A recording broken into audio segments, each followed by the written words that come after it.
Thank you. I'm going to go through a 40-minute presentation in 30 minutes. I'm going to have to talk faster than normal, but thanks for the introduction, Colin. And let me just see if this works. What I've called my presentation is Seizing and Sustaining the Opportunity. And the reason for that is I genuinely believe that this profession has never had a better time to get its message across to senior industry leaders, to senior public sector people, and all around the world, not just in the UK. So I do strongly believe this opportunity is here. You've just heard that our function now is represented in the Efficiency Review Group at Cabinet Office, and there's a huge interest in what we can deliver as a profession.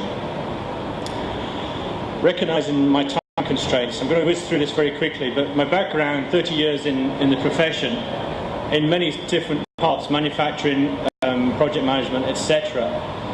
But the last 10 years reporting directly to chief execs as a supply chain director, which was, for me, a huge importance because it represented the importance that business attached to the supply function. More and more we're seeing that, and the slide I'm going to show you in a minute will demonstrate how common that is becoming around the world, that our function at its top levels sits on the top boards. Now, that doesn't mean we should get complacent, there's still a long way to go, but it's fascinating to me to start to see this is starting to take place. The last point, first practitioner as CEO of the Institute since 1966. And I use that, and I usually say what happened in 1966 to my audiences. It usually brings up the old football analogy. I don't think that'll ever happen again, by the way. Hopefully we will, but yeah, who knows. I made that comment in Botswana recently, and they all shook around heads and said, well, we know what happened in 1966. I said, okay, so it's quite interesting. They all know England won the World Cup in 1966. And they said, no, that's the year we had our independence. So it had a different resonance to them. Okay, so what's happening in the world? I'm going to reflect on how this fits the public sector as well as I go through the presentation. But what's happening in the world? This is a key change we're seeing.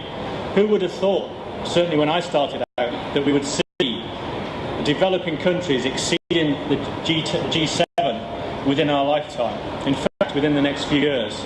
This is a stat from the Sunday Times, but economists produced it, showing quite clearly that the E7 is going to overtake the G7. What does that mean for us as a supply profession? Well, it has quite important ramifications. You know, many of us grew up sourcing from low-cost countries. Those low-cost countries are the buyers of tomorrow. So we're seeing that huge change.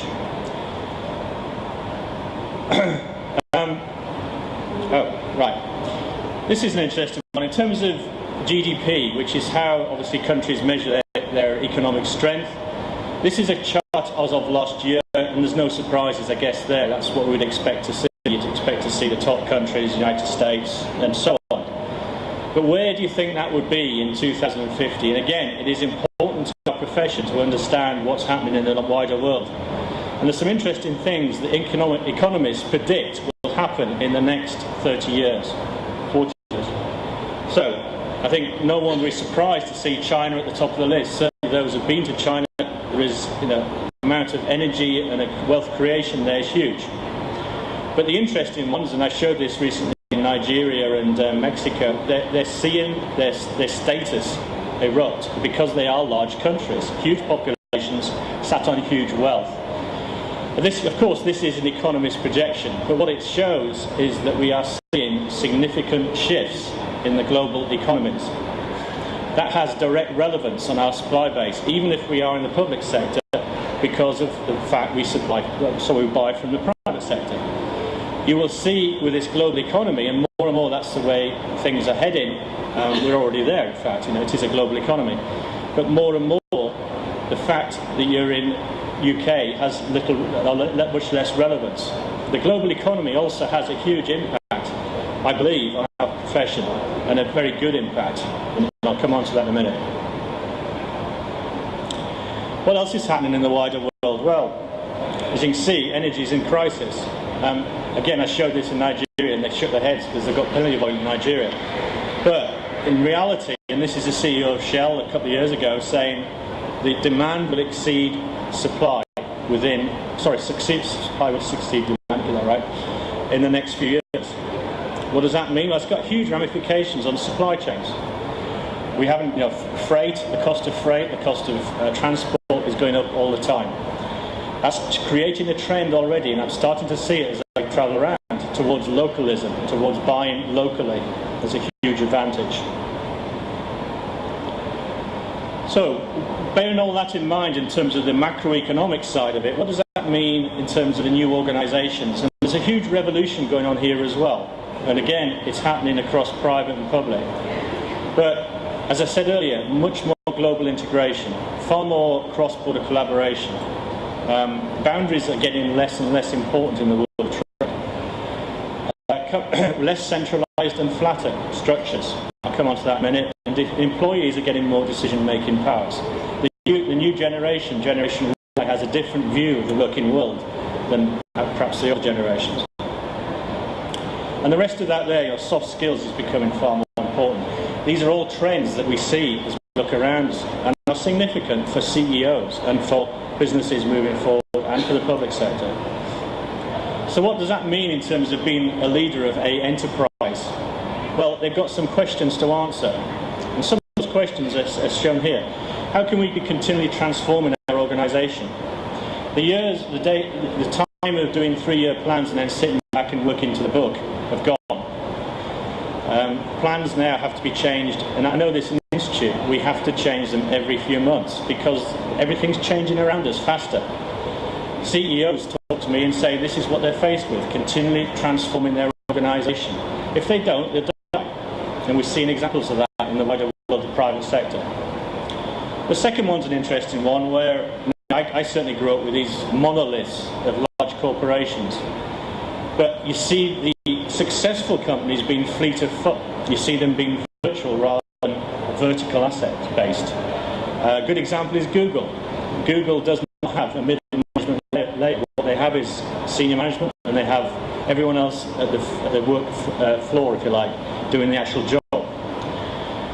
More and more I'm seeing that where companies are outsourcing their middle management activities.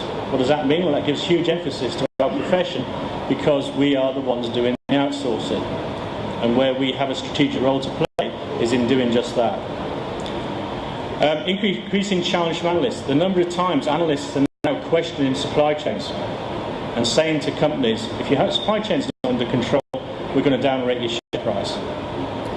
And finally, how can we satisfy changing expectations of the environment, which I touched on earlier? The one area analysts are pushing very hard is supply failure. The best example I've got of this is a recent, last year, large UK pharmaceutical company, very successful, very cash rich, but their share price dived because they had a major supply chain failure in China. And as you can see from this, that share price doesn't recover itself. The long-term impact is still downwards because of that hit from on the shares. That is a huge issue. That is supply chains failure, down-rating a company, a large corporation. And as you can see from some of the stats there, you can have brand damage, etc.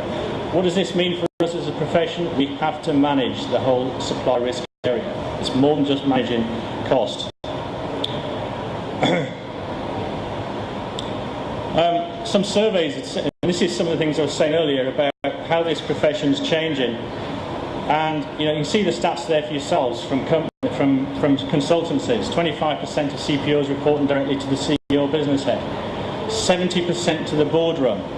This was 150 CPOs did a survey recently. And the trends, much more strategic goal trends. We are seen as strategic. And again, this is not just me reading documents and reporting it back, but actually sitting with chief execs, sitting with public sector leaders who are passing these comments over. We want supply and purchasing in this strategic space. It is not a tactical activity, it is fundamental to my success. I was recently sat with the CEO, one of the problems with this job is I feel like more name dropping, but I was sat with the CEO of Novartis recently, the top 10 company in the world, and his top issue was supply chain risk. That is the CEO of Novartis worldwide. His biggest issue is supply chain risk. and he set up a supply chain group to manage nothing but that, reporting directly to him as CEO. That's pretty typical of what I'm hearing around the world in terms of the private sector. In terms of the public sector, you've heard the comment about the ERG. Francis Maud has taken a direct interest in procurement. He's got the message. He sees how important this function is. The appointment of the current head of government procurement was done because of that, and it's very much on his agenda, and he's passing that through to the cabinet itself, how important this function is to the success of the government in avoiding huge cuts. Now, obviously we're having the cuts, but avoiding more of them. And there's some big numbers already being generated through that activity at the centre, which has given this profession some great notice. Early days, long way to go, and so obviously some huge ramifications, those who are in the public sector who are feeling the pinch at the moment. But I can tell you things are starting to happen because we are being recognised for what we can deliver at the most highest levels of UK government. That's not just UK government either, by the way. We also get heavily involved with other governments who are taking this profession very, very seriously. Presidents who are taking the profession as a direct report line to them in Africa and in Asia.